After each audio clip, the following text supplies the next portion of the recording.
You know that feeling like you're missing the instruction manual for life? Well, today we're diving into this profound idea from Joseph Campbell's The Power of Myth. What if the answers we're all searching for are actually hidden in plain sight, in these ancient stories about gods and heroes?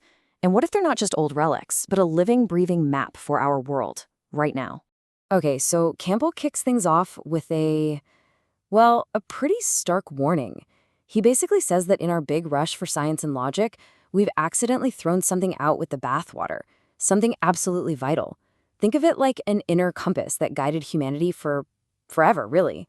So, what is that something he's talking about? It's our connection to myth. And look, we're not talking about fairy tales here. Think of it more like a symbolic language, a secret code our ancestors used to tackle the biggest questions you can imagine. You know, the big ones. Who am I? Why am I even here? And how do I live a life that actually matters? Right, and Campbell saw these myths as a kind of psychological software. It's brilliant, really. They give you a framework, a lens to understand your own struggles and your own triumphs. And without that software, well, it's like we're all just trying to navigate this incredibly complex thing called life without the user manual, feeling kind of disconnected and just making it up as we go along. And for thousands of years, these myths did four really crucial things. Let's break it down. First, they filled us with a sense of awe, wonder. Second, they gave us a cosmic map explaining our place in the universe. Third, they were the glue that held societies together. And maybe most importantly, fourth, they were our guide through every single stage of life, from the day we're born to the day we die. Okay, so if we've lost these ancient guides, how in the world do we find our way back? Great question, right? Well, this is where Campbell's most famous idea comes into play. He dug through thousands of different myths from all over the world and discovered something incredible. Underneath them all, there's one universal pattern. He called it the hero's journey. And here's the crazy part. You already know this story. I promise you do, even if you don't realize it. It's Buddha leaving his palace. It's Moses climbing the mountain. It's Luke Skywalker leaving his dusty home on Tatooine. Heck, it's in almost every blockbuster movie you've ever seen. It's this fundamental blueprint for transformation that just speaks to something really deep inside all of us. But listen, this isn't just about slaying actual dragons, okay? It's a metaphor for our own growth. It breaks down into three basic stages. First, you have the departure. That's you, leaving your comfort zone. Then comes the initiation. That's when you face your biggest fears, your own personal dragons, and find out what you're really made of. And finally, there's the return. You come back, changed, with some kind of wisdom to share with your world. Now, this is where it gets really good. This is where Campbell takes this epic, grand pattern and brings it right down to a super personal level. So the big question becomes, how do you find your own hero's journey in your own life, right here, right now? He boiled it all down to three very famous words: follow your bliss. And we need to be clear here. This isn't just about chasing pleasure or doing whatever feels good in the moment. No. It's about finding that deep, authentic current in your life, that thing that when you're doing it, makes you feel completely and utterly alive. This whole idea actually comes from the Sanskrit word ananda, and it doesn't just mean happiness, it means rapture, ecstasy. It's that deep, powerful feeling you get when you know you're on the right path.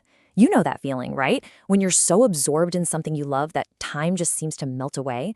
That is the bliss Campbell's talking about. He had this great metaphor to explain it: the wheel of fortune. So picture it. He asks, are you living out on the rim of the wheel, getting tossed up and down by good luck, bad luck, all the chaos of life? Or are you living from the axis, that still, quiet center? That's where your bliss is. That's where you're grounded no matter what's happening on the outside. And this journey toward that center, it's a process. Campbell uses this amazing parable from the philosopher Nietzsche to describe it. It's three transformations. First, he says, we're like the camel. We just take on all the burdens and rules of society. Put a load on me, the camel says. Then we have to become the lion, the rebel, the one who slays the dragon named you shall and says, I will. And only after that can we become the child, a creator of new values, living a truly authentic life from our own genuine spark. But here's what's really important to get about Campbell. He wasn't just some guy who was nostalgic for the past. Not at all. He was actually deeply concerned about the future. He believed that our greatest challenge as a species is to create new myths for our global technological world. Myths that help us find what is sacred, right here, right now. Campbell used to tell this great little story. President Eisenhower supposedly asks a room full of the first giant computers, "Is there a God?" And after a moment, this voice booms back, "Now there is." It's a fantastic illustration of his point, right? Technology doesn't have to be the enemy of the sacred. Things like a computer, or seeing a picture of the Earth from space for the first time. These can be the source of our new myths. They can expand our sense of awe, not kill. So, where do we find this sacredness today? Well, Campbell points to this incredible, ancient, mystical definition of God. Listen to this. God is an intelligible sphere whose center is everywhere and whose circumference is nowhere. Whoa. Think about that for a second.